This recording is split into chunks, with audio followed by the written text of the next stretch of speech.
نحمده ونصلي على رسوله الكريم اما بعد فاعوذ بالله من الشيطان الرجيم بسم الله الرحمن الرحيم من ذا الذي يقرض الله قرضا حسنا فيضاعفه له اضعافا كثيرة۔ ہے کوئی جو قرض اللہ کو قرض حسن دے، فیضاعفہ لہ اضعافا کثیرہ، تو اللہ اس کے لیے بہت گنا بڑھا دے۔ واللہ یقبض ویبسط والیہ ترجعون، اور اللہ تنگی اور کشائش کرتا ہے اور تمہیں اس کی طرف پھر جانا ہے۔ جناب رسول مکرم صلی اللہ علیہ وسلم احکام الہی اپنی رائے سے بدلتے نہیں تھے، ہاں دعا کر کے اللہ تبارک و تعالیٰ سے بدلواتے ہیں، جیسا کہ اس آیت کے دوسرے شان نزول سے معلوم ہوا کہ پہلے ایک نیکی کا بدلہ 10 گنا مقرر ہوا، پھر 700 گنا مقرر ہوا، پھر آقا علیہ السلام کی دعا پر بہت زیادہ مقرر ہوا، پھر آپ ہی کے عرض کرنے پر اللہ تبارک و تعالیٰ نے فرمایا بغیر حساب تم نیکی کرو، مولا رب العزت بے حساب تم کو اس کا بدل عطا فرمائے گا۔ اس آیت سے معلوم ہوا کہ وہ مالدار کے جو شکر گزار بھی ہے، اس کے مقابلے میں وہ فقیر جو صبر کرنے والا ہے وہ افضل ہے۔ دیکھو اللہ تبارک و تعالیٰ نے فقراء کے لیے مالداروں سے اس آیت میں قرض طلب کیا ہے۔ ایک بار مالداروں نے فقراء سے کہا کہ ہم خدا کے بڑے پیارے اور بڑے محبوب ہیں کہ اللہ تبارک و تعالیٰ نے ہم سے قرض طلب کیا ہے۔ فقراء نے کہا کہ نہیں، بلکہ ہم اس کے محبوب ہیں، قرض تو غیروں سے بھی لے لیا جاتا ہے، مگر لیا کس کے لیے جاتا ہے؟ اپنوں کے لیے لیا جاتا ہے، نہ کہ غیروں کے لیے۔ جناب احمد مجتبیٰ محمد مصطفیٰ صلی اللہ علیہ وسلم نے جب پردہ فرمایا تو آپ پر ایک یہودی کے کچھ جو قرض تھے جو آپ نے اپنے اہل و عیال کے لیے لیے تھے۔ آپ غور فرمائیے کس سے لیے تھے؟ ایک یہودی سے، ایک غیر سے، اور کس کے لیے؟ اپنوں کے لیے، یعنی اہل و عیال کے لیے۔ قرض حسن کا بدل ملے گا، نہ کہ قرض خبیث کا۔ قرض حسن میں چند شرطیں ہیں: دینے والے میں اخلاص ہو، خوش دلی سے ادا کرے، حلال مال خرچ کرے، اس کے بدلے میں جلدی نہ کرے۔ اردو میں قرض حسن وہ کہلاتا ہے جس کا کہ مقروض پر تقاضا نہ ہو، اگر دے دے فبہا اور نہ دے تو معاف۔ کبھی خیرات کو بھی قرض حسن کہہ دیتے ہیں، کیونکہ خیرات میں بھی انسان کی نیت بدلہ لینے کی نہیں ہوتی ہے، بلکہ وہ اللہ رب العزت کی رضا اور خوشنودی کے لیے اپنا مال خرچ کرتا ہے۔ عزیزوں، مالداری چلتا پھرتا سایہ ہے، نہ وہ اپنی کوشش سے حاصل ہوتی ہے اور نہ خیرات کرنے سے مالداری چلی جاتی ہے، بلکہ خیرات تو مالداری کے لیے میخ کی حیثیت رکھتی ہے، کیونکہ اللہ تبارک و تعالیٰ نے فرمایا کہ واللہ یقبض ویبسط والیہ ترجعون، اللہ ہی کی ذات ہے کہ جو تمہارے لیے تنگی کرتی ہے، اور وہی ذات ہے کہ جو تمہارے لیے کشادگی کرتی ہے، اور تمہیں تو اسی کی طرف کو لوٹ کر آنا ہے، تم کاہے کو پریشان ہوتے ہو؟ اللہ رب العزت کا کرم تو دیکھو کہ خود ہر چیز کا مالک ہے۔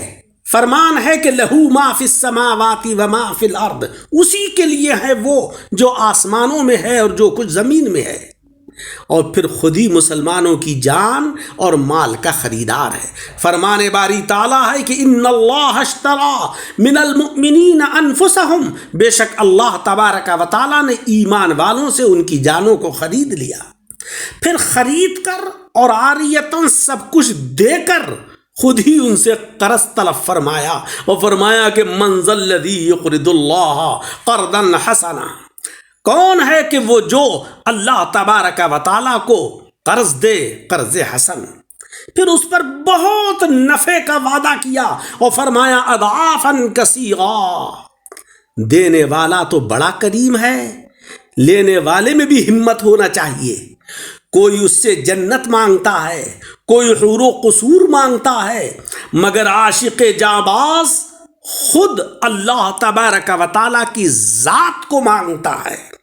حضرات صوفیاء کرام فرماتے ہیں کہ فقراء مالداروں کی زینت ہیں اور قبض و بسط کا آئینہ ہیں۔ اگر فقراء نہ ہوں تو مالداروں کی آب و تاب جاتی رہے گی اور بغیر قبض کے بسط کا بازار سرد ہو جائے گا۔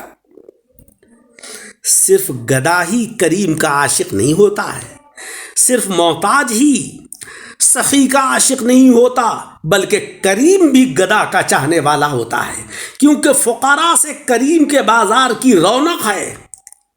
بعض عشاق کہتے ہیں کہ گناہگاروں سے شفاعت کے بازار کی رونق ہے اور سیاہکاروں سے بخشش کی دکان کی زینت ہے۔ معصوم فرشتے کروڑوں سال مشغول عبادت رہے، پھر محبوب کے بازار حسن میں رونق گنہگار انسان کی پیدائش سے آئی۔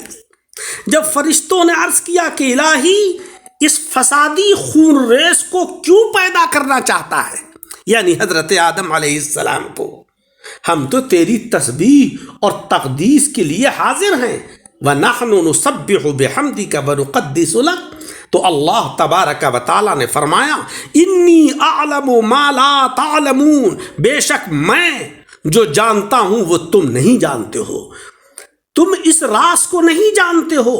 اس گناہگار کی پیدائش پر میرے صفات کا ظہور موقوف ہے اور اسی کے دم قدم سے بازار عالم کی رونق وابستہ ہے۔ وہ جو حدیث شریف میں ارشاد ہوا کہ اگر تم گناہ کرنا چھوڑ دو تو اللہ تبارک و تعالیٰ ایسی مخلوق پیدا فرمائے گا کہ جو گناہ کرے گی، اس کا مقصد بھی یہی ہے کہ نیک اعمال کی توفیق اللہ تبارک و تعالیٰ کی صفت بسط کا مظہر ہے، اور ہمارا گناہوں کی طرف میلان یہ قبض ہے، کیونکہ ذات باری تعالیٰ ہے کہ یقبض و یبسط و الیہ ترجعون۔ حضرات انبیاء کرام اگر کسی وقت کسی چیز کو نہ جانے یا نہ پہچانے تو اس کی وجہ ان کی بے علمی نہیں ہے، بلکہ یہی قبض ہے۔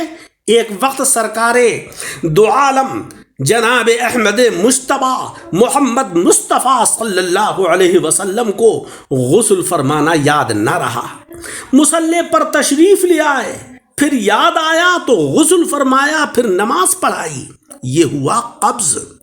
پھر وہی محبوب فرماتے ہیں کہ لوگوں نمازیں درست پڑھا کرو، اللہ تبارک و تعالی مجھ پر تمہارے رکوع اور تمہارے سجدے بلکہ حضور سے خشوع اور خضوع تک پوشیدہ نہیں، یہ ہے آپ کی صفت بسط۔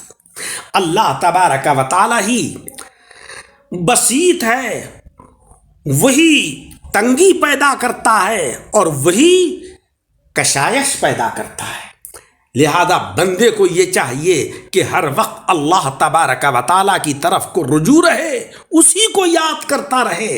اگر غلطی ہو جائے تو توبہ و استغفار کرے، اور جب مولا تبارک و تعالیٰ کی صفت بسط کا مظہر بنے، یعنی اس کا میلان اللہ کی طرف کو کثرت سے ہو، تو اس پر اللہ رب العزت کا شکر ادا کرے۔